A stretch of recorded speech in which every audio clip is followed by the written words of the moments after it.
minutinho. Já estamos ao vivo aqui. Para a gente começar o nosso bate-papo de sabadeira. Vamos esperar um pouquinho, Nath, para ir começar e se achegando. Bora vindo.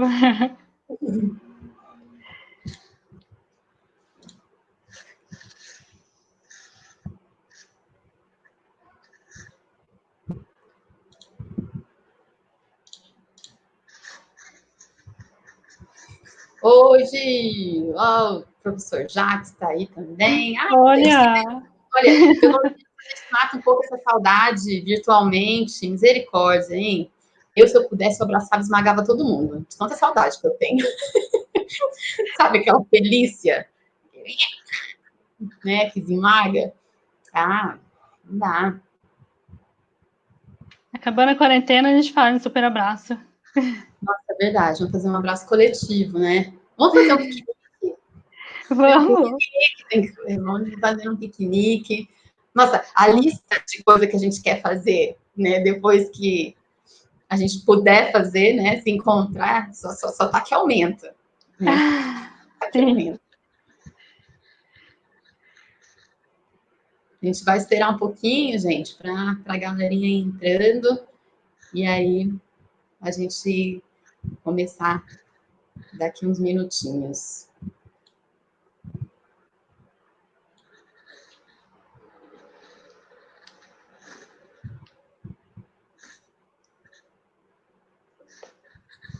Nath está aqui em Londrina, né, Nath? Tem uma galera que tá, né, que mora fora, que tá em casa, né? Assim. Tem. O pessoal da minha sala, acho que todo mundo foi para as próprias casas, assim. A Gi foi para Piracicaba. Então, eu pensei nisso. Gi, você tá onde? Piracicaba?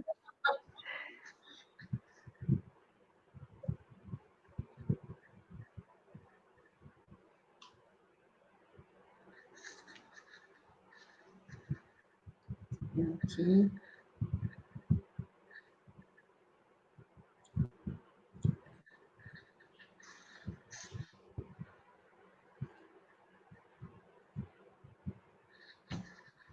Aí, tá em Pira. É assim aí. O bom é que você tá aí, você tá aqui com a gente também, né? Né? Onipresente estamos aqui. É o jeito. Mais uma galerinha entrando.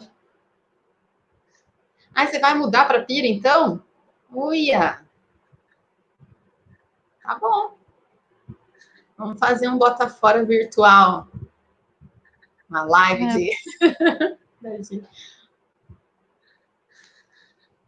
Piquenique com a gente, eu vou levar o computador, daí a Gi vai aparecer na câmera. Na época que eu morei nos Estados Unidos, a gente fazia isso, sabia? Minha família fazia, tipo, café da tarde, assim, aí era o horário que eu ligava no Skype na época. E aí colocava ali e ficava, assim, conversandinho um pouco. Só com água na boca, né? Coisa boa, tudo. E lá não tinha pastel. E aí minha mãe fazia pastéis muito bons. Nossa! Gente, e aí, Nath, quer se embora começar? Vamos. Já deu... Podemos começar. Deu 4 minutinhos. Quer que espera mais um minuto para a gente... 5 minutos de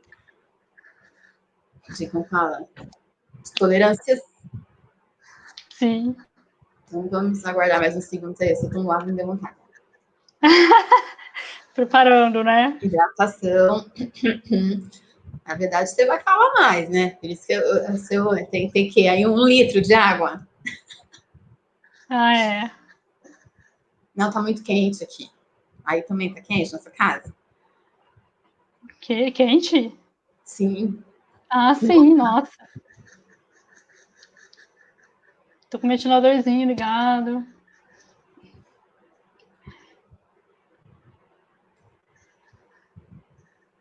Bom, gente, então deu aqui os nossos 5 minutinhos. Vamos vamos iniciar, né? Boa noite para todo mundo que está aí. Bem-vindos a mais uma Unilive, que são as lives do Lab Uni, e essa nossa live de fim de semana, né? Estamos retomando os nossos trabalhos, com a presença da Nath De Verges. A Nath, ela é graduanda em design gráfico pela UEL, e hoje ela vai falar para a gente como construir futuros preferíveis. E aí, Nath? Começa pelo começo. Da onde vem esse futuro preferível? Bom, eu queria começar falando que esse tema é muito valioso para mim, né? Essa discussão que eu estou trazendo agora, porque a gente vai falar do conhecimento do design e do pensamento sistêmico como algo que gera autonomia para nós, como indivíduo, como sociedade, para fazer as nossas ações no nosso cotidiano e nas nossas transformações sociais. Então, por isso que eu queria começar explicando o que é o pensamento sistêmico e depois falar um pouco de uma definição mais ampla do design.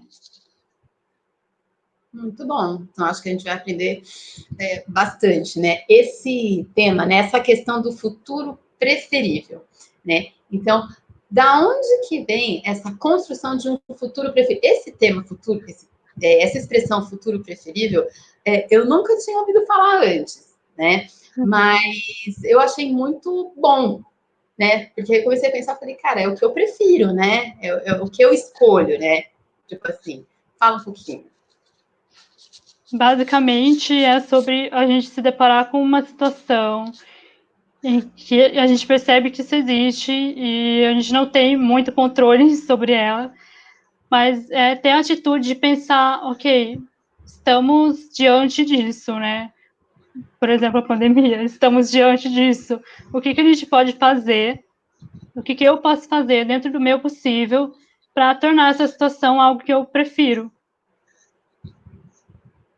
Então, eu tirei esse termo, na verdade, foi uma interpretação de uma definição do Herbert Simon sobre o que é design. E aí você pode escolher, dentre as suas possibilidades, aquilo que você prefere ter na sua vida, né? Mesmo Sim. diante de momentos como nós estamos aqui, que não são momentos muito agradáveis, né? Mas aí a gente tem desenvolver essa autonomia de saber escolher qual o melhor caminho e como a gente vai encarar tudo isso também, né, Nath? E sim, a gente não está falando aqui de um discurso, pode fazer o que você quiser, tudo, qualquer coisa. Não é bem isso, né? Mas a gente encontrou um meio termo aí. E esse meio termo é sobre o que é a palavra preferível. Sim. E quando você, né, introduziu tudo, você falou do pensamento sistêmico. Então, eu tenho ouvido muito falar sobre isso, né? E acredito que muitas pessoas também, em várias áreas, inclusive, direito, né? Também tem usado muitas enfim, essa teoria, essas ferramentas. Basicamente, o que seria esse pensamento sistêmico? Nath, fala pra gente. Bom, esse pensamento sistêmico, ele é uma característica de um novo paradigma da ciência. Ele está permeando tudo, todas as áreas do conhecimento, porque ele é sobre isso. Ele unifica as ciências que a gente conhecia antes, como ciência da natureza e ciências sociais. Se elas antes estavam separadas, no paradigma sistêmico a gente vai unificar um pouco isso. Então, hoje acaba tendo, assim, uma nova maneira de interpretar todo o conhecimento que a gente já gerou, assim, a partir desse paradigma. E eu acho importante falar a definição de paradigma, porque é uma palavra muito usada. E geralmente a gente não sabe bem se é isso que a gente está, né, entendendo, o que é realmente um paradigma. E o paradigma é tudo que está por trás do que a gente fala, ou por trás do que a gente faz. Ele é uma crença, assim, uma crença que gera todo esse conhecimento, né? E quando a gente fala de paradigma da ciência, E aí eu estudei uma autora, inclusive, que é brasileira, que ela escreveu esse livro aqui, O Pensamento Sistêmico, o Novo Paradigma da Ciência. E é uma epistemóloga, ela estuda o conhecimento. E ela estruturou 2 paradigmas presentes da ciência ocidental até agora. Uma ela vai chamar de paradigma tradicional, que é baseado na filosofia de Descartes, e o outro ela vai chamar do paradigma sistêmico. E o paradigma sistêmico, ele rompe com o tradicional, então eu preciso explicar o tradicional antes de falar do sistêmico. Essa autora, ela fala de 3 pressupostos, ela chama de pressupostos epistemológicos. E o que é isso? É no que a gente acredita. Então, é toda a base do que é fazer ciência. Para a ciência tradicional, os pressupostos são assim.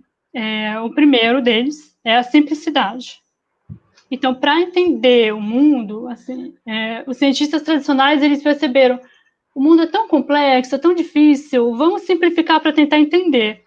Então, é com isso que vem essa crença, assim, de que se a gente separar as partes, isolar elas, a gente vai conseguir entender. Então, até se a gente for lembrar um pouco do Aristóteles, ele foi a primeira pessoa que sistematizou o conhecimento, assim, o primeiro filósofo. Né?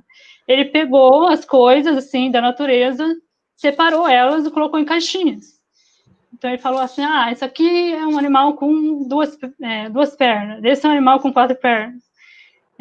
Enfim, isso foi se consolidando e acabou que virou uma das principais crenças por trás do que a gente faz na ciência.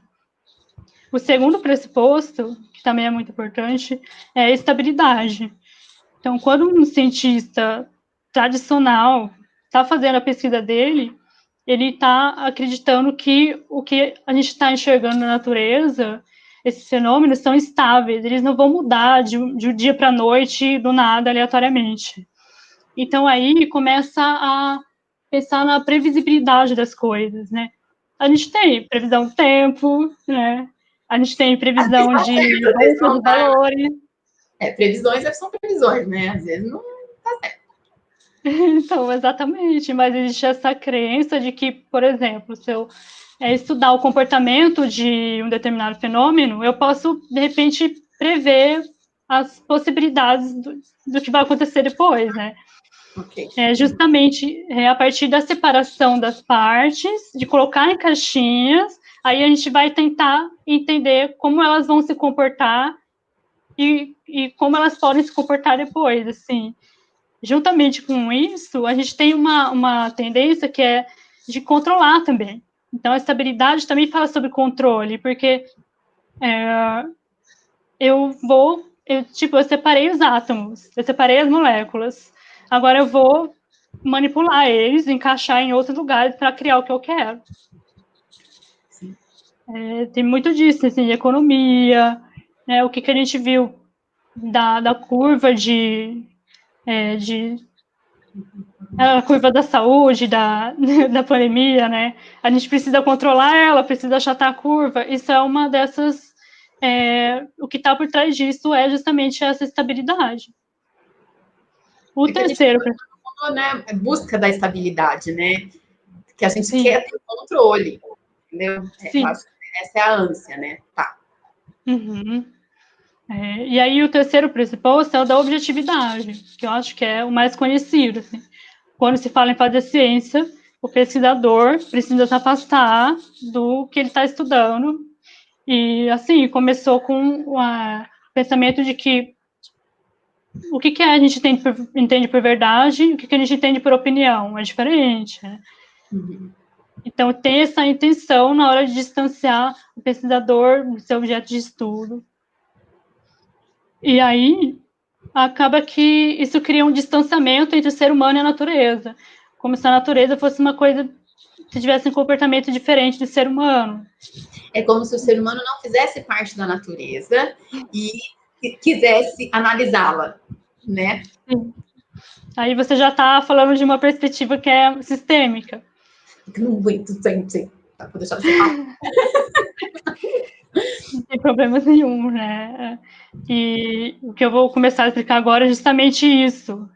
O pensamento sistêmico, ele rompe com esses três pressupostos. Então, em vez de simplicidade, a gente tem a complexidade.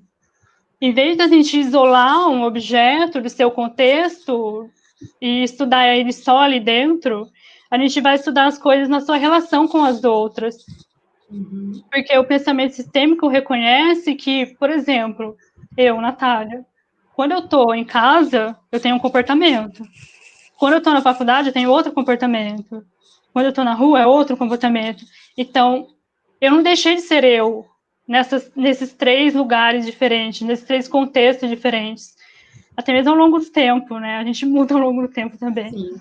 Até dentro de casa, né? Um dia você era um, agora... Sim, é só para dar um exemplo, assim, mas o pensamento sistêmico coloca isso para todas as coisas, né? A gente tem sistemas e a gente tem, assim, sistema é tudo que é um objeto relacionado ao outro. Então a gente tem, tipo, isso muda, sabe? O que está isolado. Não adianta você estudar uma coisa isolada, porque ela não vai se mostrar inteira em um momento só.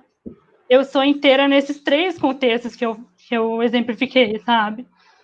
Sim. Então, por isso que é muito importante para o paradigma sistêmico estudar o contexto das coisas, dar sempre o contexto delas. E o segundo pressuposto da estabilidade se torna o pressuposto da instabilidade. Então, a gente passa a aceitar que, na verdade, a gente não consegue prever o que vai. Não temos controle e não tem como prever o que vai acontecer amanhã. Por exemplo, eu acho que uma pandemia ninguém estava prevendo. Se preveu, a gente não conseguiu controlar. Ou não conseguimos evitar. E aí... também tem a previsão, né? Assim, vai acabar no dia tal também. Não. Nossa, sim. Eu acho que esse momento que nós estamos vivendo é um exemplo muito forte de todos esses pressupostos que a gente está falando. E o terceiro pressuposto da objetividade, ele se transforma na intersubjetividade.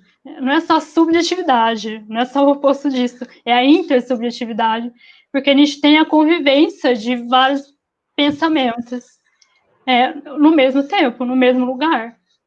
Então, aqui, essa construção que está acontecendo aqui, ela é intersubjetiva, porque a gente tem o pensamento da Paula Napo, a gente tem o meu pensamento, a gente tem o pensamento de você que está assistindo, e, assim... Tudo acontecendo ao mesmo tempo, sobre o que você está falando, sobre a bagagem que a pessoa traz de si, sobre o aprendizado que ela já tem também sobre o tema, enfim, muitas coisas juntas. Sim, a gente, assim, cada um tem a sua vivência, e essas vivências, elas entram em choque, ou se encontram, e, enfim, se interseccionam, e isso é muito importante para o paradigma sistêmico. É importante o pesquisador se colocar e deixar cada vez mais, assim, claro, qual que é a vivência dele, qual que é a sua posição no mundo, porque aí eu, outra pesquisadora, vou estar, por exemplo, lendo um artigo dele, sabendo quem foi que escreveu isso. E aí eu posso saber o que isso pode significar para mim. E toda essa revolução, é uma revolução mesmo, da ciência, ela aconteceu com o surgimento da química, né, da física contemporânea. Quando a gente fala em física quântica, tem muita gente dando, né, física quântica. Tem de todos os ramos. Tem. Sim. Mas o que importa disso para a gente aqui é que, assim, esses cientistas, esses físicos, o Einstein, quando eles estavam estudando os átomos, e aí descobriram que os átomos são divisíveis, ou seja, não é um átomo, que um átomo seria a parte irredutível do mundo. É aquilo de reduzir, né? Vamos reduzindo as partes, vamos isolando elas para estudar cada vez mais. E aí, reduzindo um átomo, aí tem as partículas. Aí tem as subpartículas dos átomos. Essas subpartículas, quando os físicos estavam indo observar, ela mudava de comportamento. Então, o fato do cientista estar observando altera o comportamento dessa subpartícula. Então, ele não pode observar. Mas se ele não observar, como que ele vai conhecer? Exatamente. Uhum. Então, assim, todos esses pressupostos que eu falei do paradigma sistêmico já eram familiares para as ciências humanas. A gente já está familiarizado com isso. Mas aí chegou um momento em que isso chegou nas ciências naturais, onde o paradigma tradicional era mais forte. Então, a gente chega em dimensões, a gente chegou no limite deles.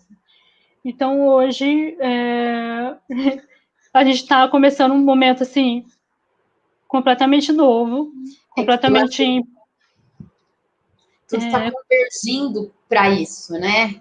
Porque até nessas ciências naturais mesmo, como você falou, não tem como você fazer análise, sei lá, de um determinado fenômeno sem entender tudo que acontece no contexto que envolve isso, por exemplo. Sim. Por exemplo, você vai, vamos supor, você é um médico, e aí você vai analisar uma doença numa pessoa, aí tá com problema de gastrite. Se você não só dá um remédio, o problema não vai se resolver, porque talvez o problema seja psicológico. Então, porque podem ter vários fatores que podem estar desencadeando essa gastrite, por exemplo. É como você falou, emocional, ou às vezes comeu alguma coisa, né? Enfim, ficou nervoso com uma situação específica, ou já traz isso de longa data, ou de repente a família já tem como é que fala, uma predisposição de ser genético. Tem que ir a fundo, né? É por isso que é complexo, porque tem vários fatores interligados. E aí depois eu quero falar um pouco mais sobre isso, sobre os problemas complexos, porque a gente falou muito aqui... Complexo para resolver. A gente está rindo, mas é complexo mesmo. Fala, Nath. Eu falei muito aqui sobre ciência e o que isso tem a ver com design. Então, fala pra gente o que tem a ver com design. Bom, eu trouxe o design aqui, relacionado com esse tema, porque a gente precisa rever nossas definições do design. Então, eu trouxe aqui uma sugestão para isso. E aí, depois espero fazer uma relação, porque não sei se vocês já ouviram, né, essas definições que eu vou citar aqui, de design, assim, que as pessoas geralmente passam, né? Tipo, o design ele também está na palavra de todas as pessoas, e até hoje a gente não sabe muito bem definir o que é isso. Então, tem pessoas que falam que o design é o desenho, tem pessoas que falam que design é fazer coisas bonitas, ou fazer projeto, ou que design é indústria. E, enfim, essas são as definições mais comuns, né? Fora que eu penso que a gente só mexe no Photoshop. É mexer com computação gráfica, né? Sim. Também. Sim. E aí a gente tem várias definições sobre uma mesma coisa, e se a gente parar para olhar para elas, a gente vai perceber que elas são definições isoladas, simples. E conforme a gente viu, né, isso é uma questão do paradigma tradicional da ciência. Então, a gente está se deparando com um conceito que é complexo. O conceito de design já é complexo, porque ele tem vários entendimentos, tem muitas intersubjetividades aqui, né? E eu queria falar um pouco sobre uma construção que alguns autores fizeram, são os autores do Reino Unido, e eles fundaram a Sociedade de Pesquisa em Design. Então, nos anos 60, eles começaram a tentar estudar, assim, o que realmente é o design, porque a gente está vendo um monte de gente falando, assim, design é indústria, design é arte aplicada. Vamos ver o que existe na sociedade, vamos olhar para a sociedade, vamos ver o que a gente pode tirar disso para tentar definir o design. E aí, dois pesquisadores, curiosamente, estavam estudando políticas públicas. Eles publicaram um artigo que se chama problemas gerais em planejamento público. E aí eles falaram sobre o design, porque eles descobriram que o design é o único conhecimento capaz de lidar com problemas que são complexos. E quando eles chamam problemas complexos de problemas traiçoeiros, ou no inglês, wicked problems. Eu vou falar complexos aqui para fazer essa conexão mais forte assim com o paradigma sistêmico. E quando a gente fala desses problemas complexos, a gente fala de problemas que possuem diversas interpretações, às vezes até contraditórias. Então, as pessoas têm diversos entendimentos sobre o mesmo problema. A gente tem variações locais. Então, por exemplo, vamos pensar já num exemplo de problema complexo da saúde pública ou da educação ou violência. São vários problemas sociais que são complexos. E, assim, existe educação. O problema da educação em Londrina não é o mesmo problema da educação em Teresina, Piauí, sabe? Então, por isso que eles possuem variações locais. Esses problemas são mutáveis, então, eles se modificam ao longo do tempo. Eles sempre estão conectados a outro problema complexo. É por isso que eles têm um caráter... Ele não vem sozinho, né? Ele vem cheio de outros probleminhas ali, né? Um problemão.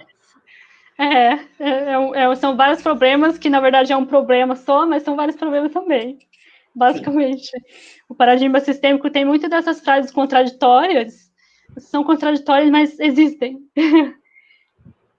Então, essas são as características, né? E as soluções desses problemas complexos, elas têm que ser complexas também. Porque, assim, vamos supor que a gente faça igual como o paradigma tradicional. Vamos pegar um problema complexo, vamos isolar uma parte dele e resolver ela.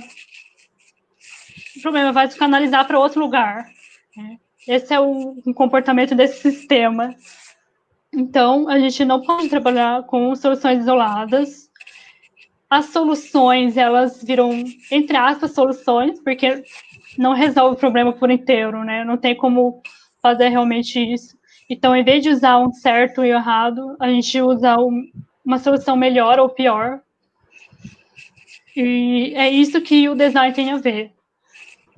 Segundo esses autores, o design, como ele tem uma capacidade de criar, de reconhecer a complexidade, ele é o que vai gerar soluções evolutivas para a gente lidar com esses problemas, que são complexos. Então, assim, não é só você jogar uma solução e ele vai se resolver. É uma coisa que tem que ser trabalhada ao longo do tempo.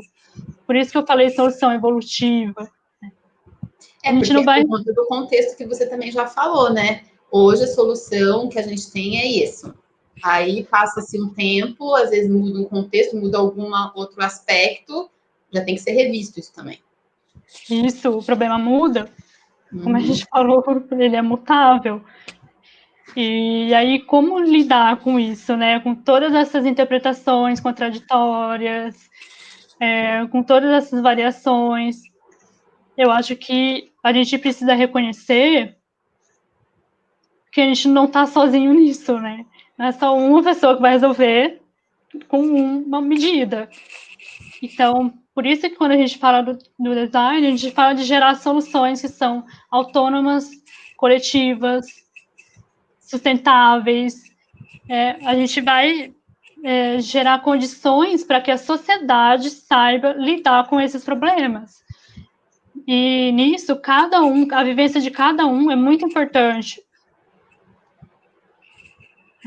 Eu queria falar também sobre uma definição, e queria passar agora, assim, uma definição mais ampla do design, mais ampla do que projeto, como a gente vê no... Sim. Que foi trabalhada pelo Bruce Archer, acho que é assim que fala, que é um autor dessa sociedade de pesquisa em design, e esse cara estava estudando as culturas do conhecimento da humanidade, e ele sistematizou em três núcleos principais. Então, assim, vamos pensar que, primeiro, a humanidade desenvolveu a capacidade de se expressar, de linguagem, de se comunicar. Esse núcleo do conhecimento, ele vai chamar das artes das humanidades. A segunda cultura do conhecimento que a gente gerou, enquanto humanidade, foi a ciência. E aí tem a ver com esses paradigmas que eu falei. E a ciência, ela é uma área do conhecimento que se preocupa em notar, com a notação, perceber as coisas, entender a realidade que a gente se depara. E o terceiro conhecimento, a terceira cultura do conhecimento é o design. Porque a gente chegou no momento em que a gente desenvolveu uma habilidade de trabalhar o que é abstrato e trazer isso para o concreto. A gente tem uma capacidade de notar as coisas e expressar elas. Isso é o que ele vai chamar de linguagem de modelagem, que é uma linguagem de criação. Então, assim, eu acho isso incrível, você sabe? Não, até que a gente estava, desculpa de interromper um pouquinho, falando antes, assim, o que acontece? No nosso campo de trabalho, né, a gente acaba desenvolvendo algumas habilidades que fazem com que a gente precise enxergar outras formas. Tipo, você está fazendo uma coisa com um público-alvo definido. Então, ou gênero, como fala, idade, enfim. Você precisa estudar isso e às vezes você não é esse público, mas você precisa se transportar para aquela realidade, para que você compreenda, para aí você propor uma solução. Então, a gente acaba tendo esse treino pela nossa área de atuação mesmo, né? E isso é bom porque a gente acaba também desenvolvendo profissionalmente a empatia, né? Sim. Que é uma coisa que eu acho que está totalmente ligada com o design. Uhum. Exatamente. E essa cultura do conhecimento, que é o design, ela é capaz de gerar outros caminhos por causa disso. A partir de reconhecimento do outro, incluindo eu e o outro, né? É isso que é ter a empatia. É sobre cultivar as relações, é sobre ter humanidade mesmo, sabe? Reconhecer até onde a gente pode, até onde a gente não pode, o que é possível, o que não é possível agora. E fazer design também é sobre tolerar o erro, sabe? O erro e o inesperado. Assim, o erro é humano. E é no erro que a gente encontra uma solução que ninguém nunca imaginou, que ninguém nunca pensou. Eu gosto do exemplo assim, você tem um caminho para seguir. Tudo bem que hoje tem o Waze, tem o Google Maps e tal, mas até nisso às vezes a gente se perde. Aí você se perde. Dificilmente você vai errar de novo depois que você aprendeu pelo erro, né? Então, realmente, a gente tem que ter um respeito por isso, né? Eu penso. Não no sentido de ficar se martirizando, não é isso, mas assim, no sentido de entender que isso faz parte de um processo também. Com certeza. Eu falo erro num sentido assim, do desvio, sabe? Do que a gente faz sem querer. E isso acaba realmente gerando outro caminho, né? Então, se você está percorrendo esse mapa e se perdeu, provavelmente você teve que perfurar algum outro caminho para descobrir alguma coisa nova nele, né? Sim. E quando a gente fala de criação, eu vejo muito como isso, como traçar outros caminhos. Caminhos de ação mesmo. Sim, caminhos para soluções para a gente poder ter autonomia de escolher o futuro preferível. Exatamente. E aí, a gente não está falando aqui de seguir fórmulas, de receita de bolo, é totalmente diferente disso, né? A gente está falando do design como uma capacidade de ter a autonomia de criar, realmente. E aí eu queria finalizar com uma citação, que é a definição do Herbert Simon, também estava nesse grupo de pesquisa aí, e ele diz que fazer design é conceber cursos de ação focados em transformar situações existentes em situações preferidas. E aí tem a ver com o que eu falei do caminho, né? O que são cursos de ação? O que é isso, né? Essa frase é tão abstrata, mas ela fala tanta coisa. E isso significa muito para mim, assim, porque a gente tem uma alternativa, sabe? Diante de tudo isso que acontece no mundo, é muito gratificante pensar que eu não preciso sempre me moldar ao que acontece, né? E que a gente pode coletivamente gerar um caminho diferente, assim, de criar coisas novas. Eu acho que é o que a gente mais precisa fazer agora, criar muito, criar várias coisas diferentes e transformar essa situação caótica que a gente está vivendo. Na verdade, a gente é o que você falou, né? Essa questão de aceitar que a gente não tem controle de tudo.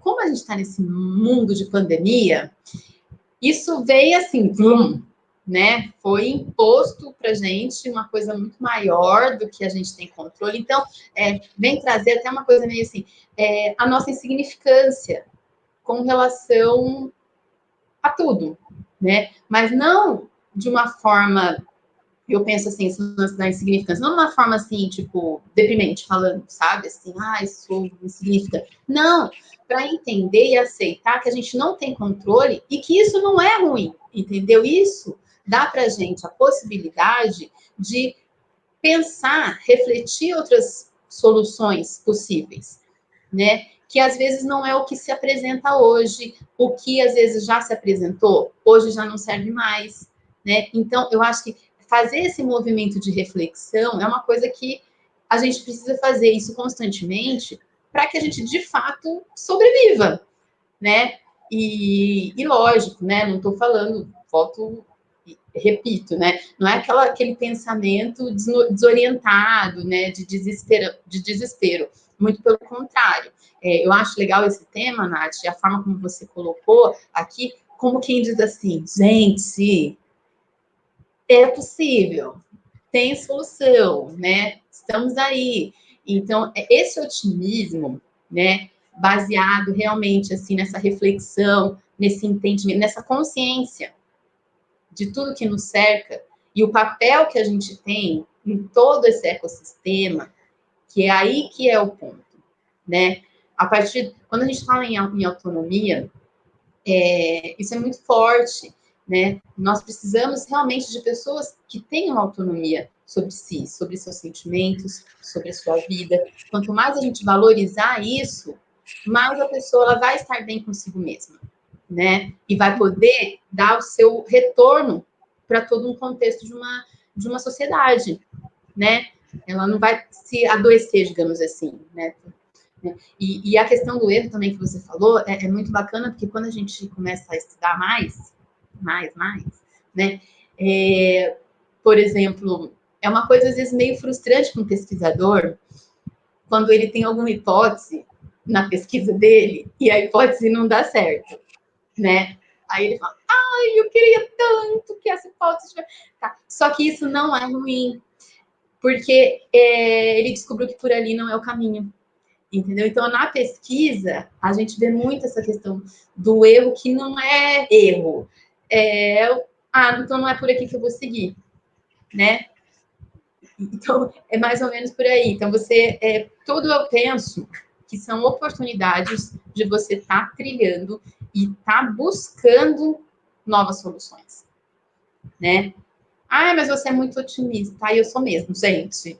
Mas eu também trabalho bastante, tá? É um otimismo consciente, ok?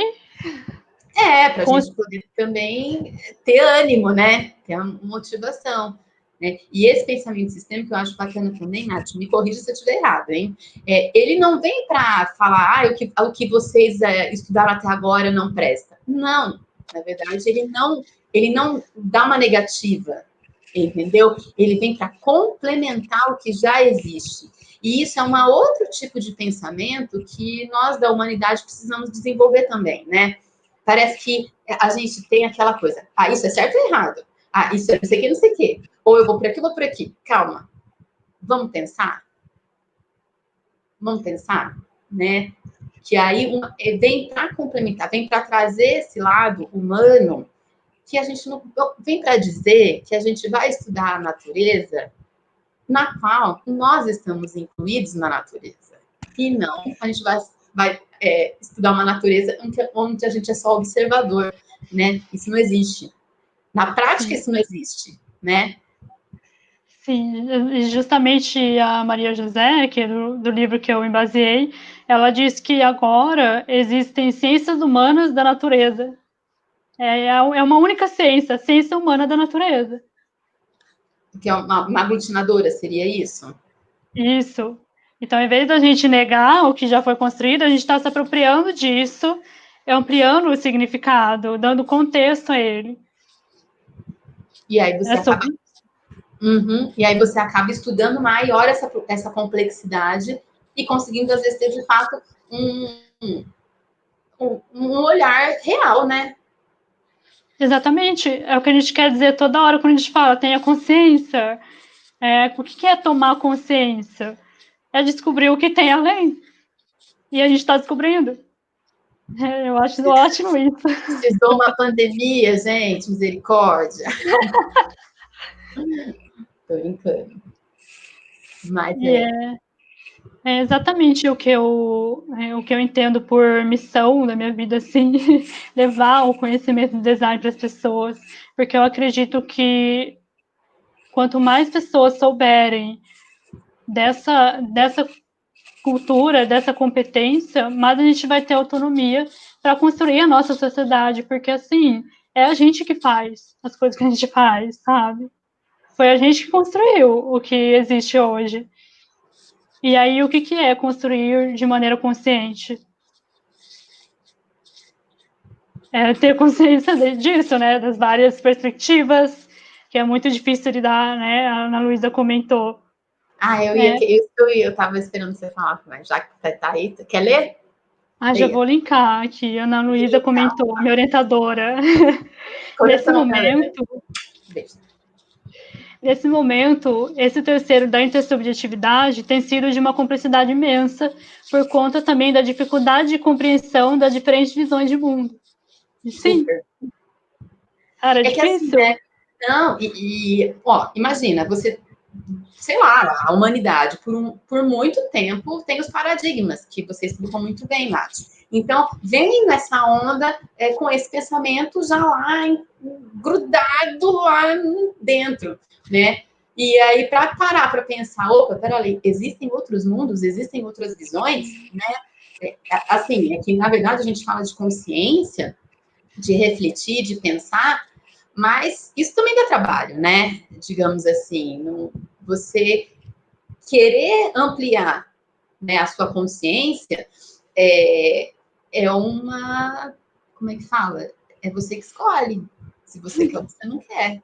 É o seu futuro preferido. Você prefere ampliar e entender melhor esse mundaréu de coisa agora que a gente tem, essas visões que a Ana falou, ou não. Ou ficar aí. Não quero falar mais com você. E mesmo quando a gente escolhe o caminho da criação, ele é difícil também. Sim. Mas assim, é o que faz sentido, né? Chega uma hora que é isso que faz sentido para nós. Eu falo por mim, porque é isso que faz sentido para mim. Não, e é bacana também para a gente parar e pensar que o design, como ele é concebido, ele vai muito além, né? E a gente que trabalha com design diretamente e também estamos na pesquisa, a gente percebe isso, né? E a gente tem mesmo que falar para o pessoal, tipo, enfim, ampliar essa discussão para que, de fato, as pessoas também tenham, né, esse conhecimento. Não digo conhecimento científico ali, né, tal, mas esse conhecimento dessa área, que é a área que a gente, lógico, evidentemente não somos apaixonados, porque a gente, né, estamos aqui falando sobre isso, mas, assim, falar que, é só coisas bonitas, ou, enfim, é projeto, ponto, né, enfim, acaba restringindo muito, né, e não é bem por aí. Não, a gente está falando que o design é humano, a gente está falando que o design é uma capacidade de gerar um caminho diferente.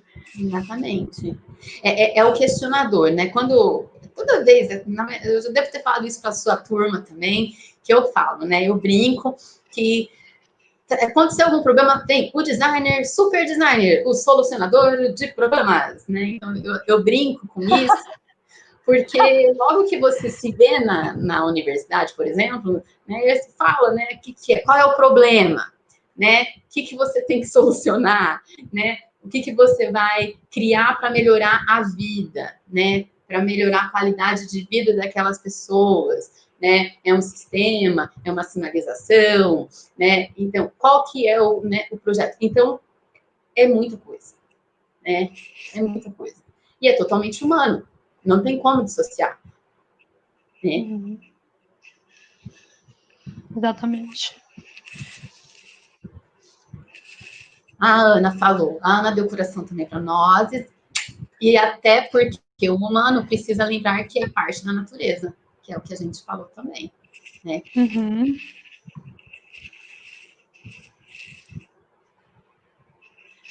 Eu vou ler alguns recadinhos aqui, ó, que a gente já tá, só para vocês saberem, a gente já conversou, estamos chegando na reta final da nossa live sistêmica. Live sistêmica. E eu vou ler alguns comentáriozinhos aqui, ó. Manu, oi, que delícia, que chique essa live. Nossa, eu tô inventando coisa, que chique. A Sara, o Pedro falando boa noite, a Gil tá aí também. Gente, alguém quer falar mais alguma coisa, quer fazer perguntas, quer contribuir, fiquem à vontade. A gente gosta.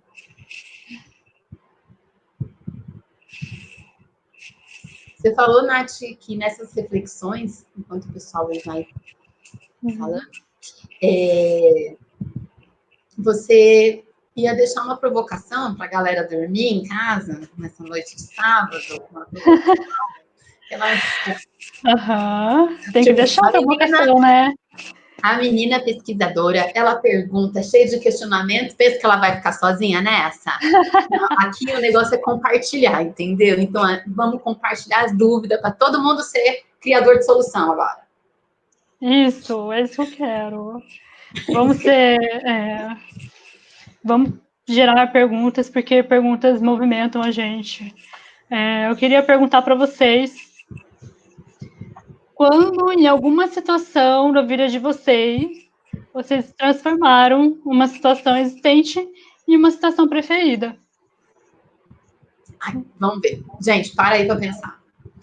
Em que situações você transformou uma situação que ela existia numa situação preferível? Entenderam a pergunta que ela... Tomara que entenderam.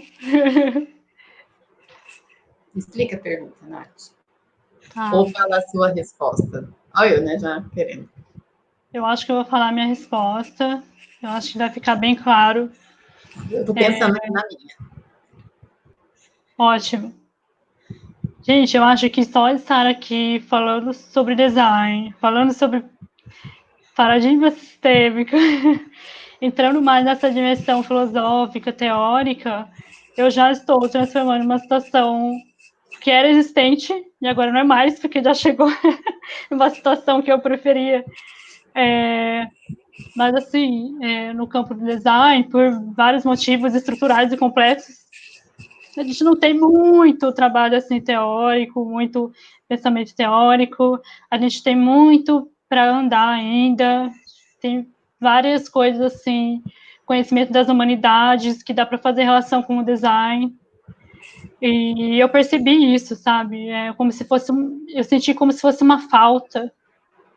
E aí eu comecei a, claro, né, usando do privilégio que eu tenho de estar numa universidade, eu usei esse espaço assim para começar a estudar design, porque eu vi que ali tinha alguma coisa e tinha algum valor ali muito forte que eu não sabia o que era ainda, mas assim, gente, eu fui estudando, eu fui procurando mais esse campo teórico e chegou no momento assim que a Paula Napa me pediu para fazer, para participar de uma live com ela.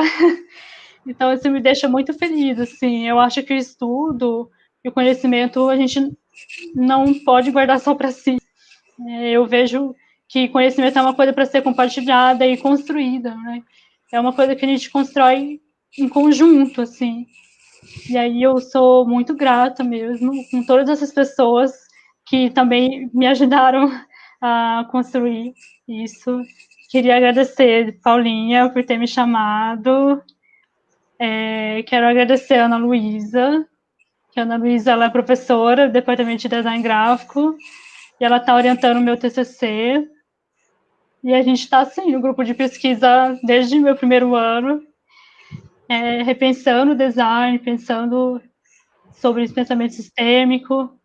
Queria agradecer também o Bruno Rizardi, que é um egresso, e basicamente foi a partir do texto dele que eu comecei a ressignificar o design e gerar esses sentidos. Assim, recomendo muito essa leitura. Acho que eu posso até, se vocês quiserem o link do texto dele, eu posso mandar. Pode me mandar algum e-mail ou mensagem no Instagram.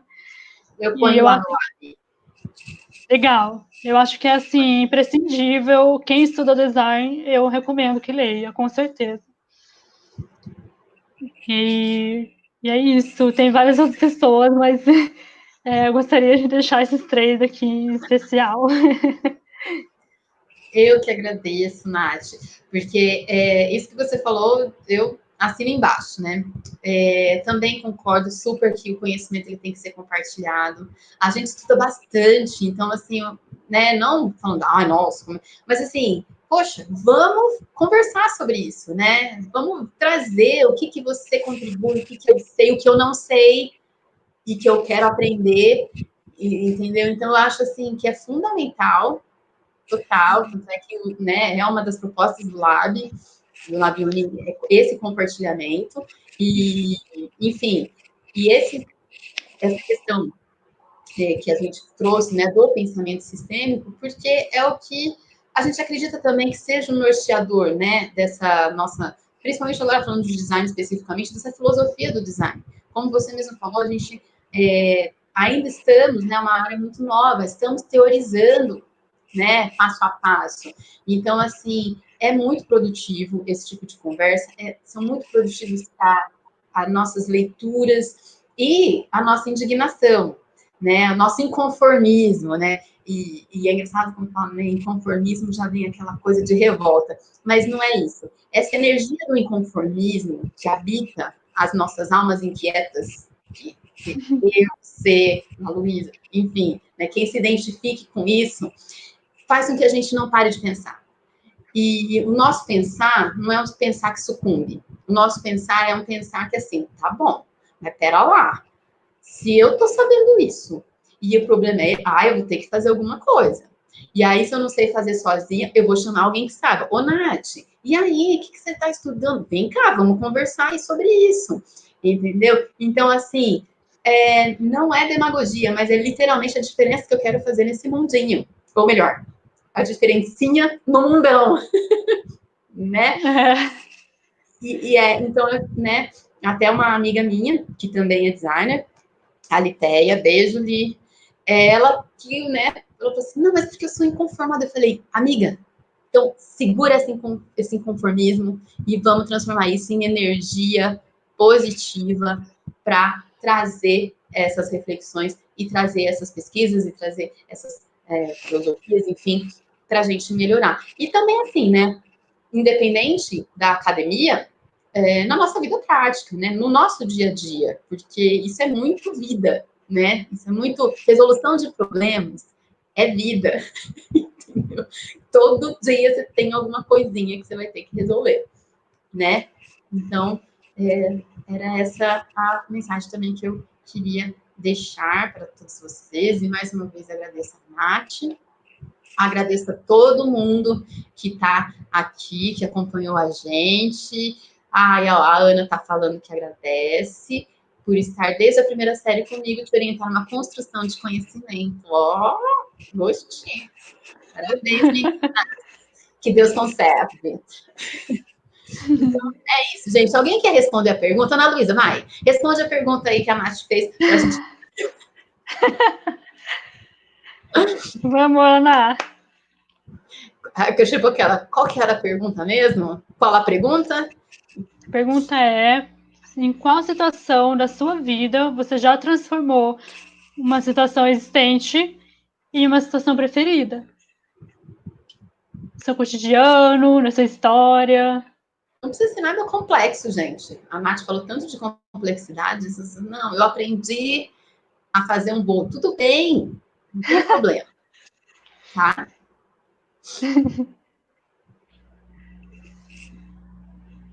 É isso, gente. Tá bom. Então, fiquem com a pergunta para vocês.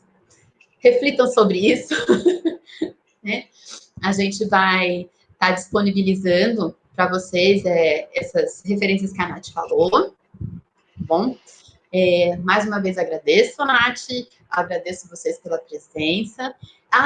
Uma coisa. O nosso canal do YouTube do LabUni, ele é novo, tá, gente? Então, por favor, se inscrevam. Curta. Deixe o seu like. Né?